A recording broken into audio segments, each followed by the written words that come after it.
Kita akan membahas tentang CPU.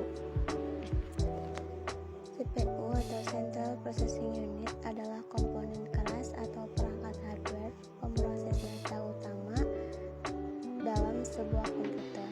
CPU dapat disebut sebagai otak komputer karena CPU mengatur semua aktivitas dan jalannya semua program, termasuk aplikasi atau software yang di dalamnya. Fungsi utama dari CPU adalah melakukan operasi aritmatika dan logika terhadap data yang diambil dari memori atau dari informasi yang diberikan melalui beberapa perangkat keras. Fungsi CPU yang ke-1 yaitu melakukan eksekusi program. Program adalah set instruksi yang tersimpan dalam memori. Fungsi CPU adalah menjalankan program-program yang disimpan dalam memori utama dengan cara mengambil instruksi-instruksi, menguji instruksi tersebut, dan mengeksekusinya satu persatu sesuai alur perintah. Pandangan paling sederhana dari proses eksekusi program adalah dengan mengambil pengolahan instruksi yang terdiri dari dua langkah, yaitu operasi pembaca instruksi dan operasi pelaksanaan instruksi. Komponen dalam CPU terbagi menjadi 3. Yang ke-1 ada ALU atau disebut dengan Arithmetic and Logic Unit, yaitu komputer yang melakukan pengolahan data baik data aritmatika maupun logika. Dan yang kedua ada Control Unit, bertugas mengontrol komputer sehingga terjadi sinkronisasi kerja antar komponen dalam menjalankan fungsi-fungsi operasinya. Dan yang ketiga ada register, yaitu media penyimpan internal CPU yang digunakan saat proses pengolahan data. Yang terakhir ada CPU interconnection, yaitu sistem koneksi dan bus yang menghubungkan komponen internal dan bus-bus eksternal CPU.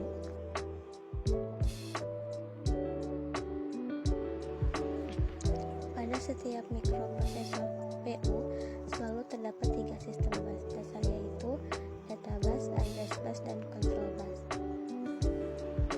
Dan di sini ada contoh tabel atau diagram dari sistem bus.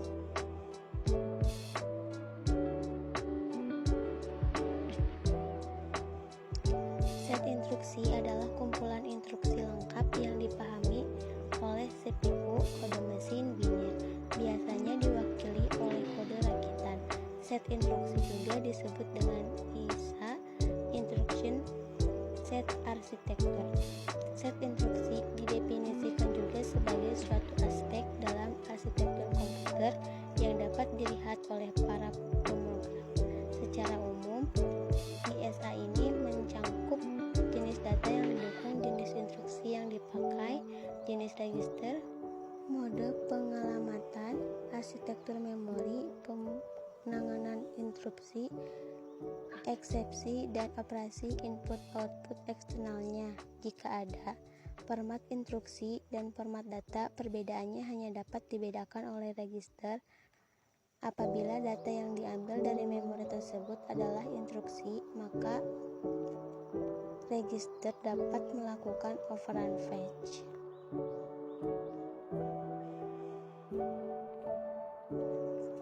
Berikutnya ada komponen dan tipe-tipe set instruksi. Di dalam komponen ada kode operasi, referensi operan sumber, referensi operan hasil, dan referensi instruksi selanjutnya.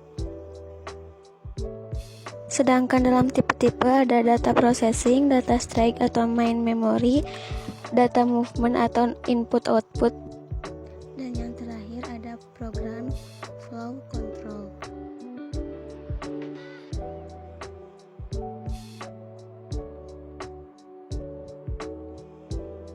Dan yang terakhir kita masuk ke dalam studi kasus atau contoh dari setiap materi yang telah dijelaskan.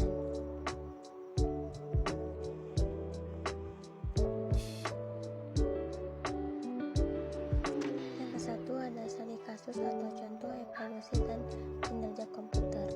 Tadi kasus mengenai evolusi kinerja prosesor, yaitu dapat melibatkan pembandingan antara prosesor Intel 8086 yang diperkenalkan pada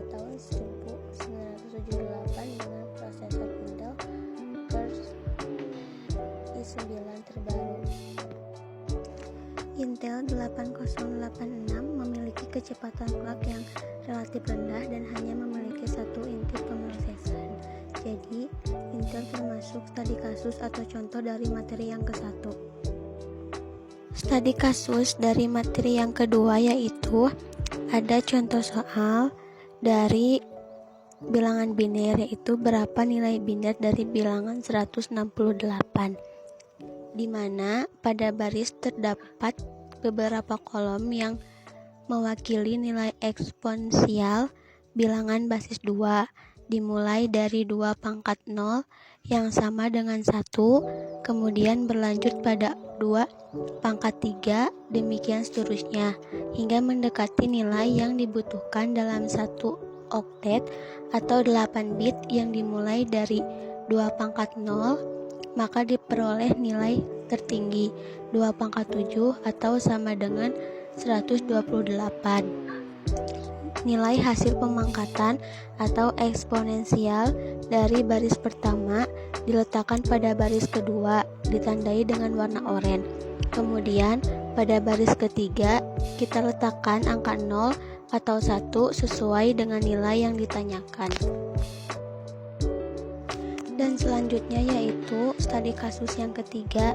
Contoh ini merupakan contoh eksekusi program parsial yang menunjukkan bagian yang berhubungan dari register memori dan prosesor.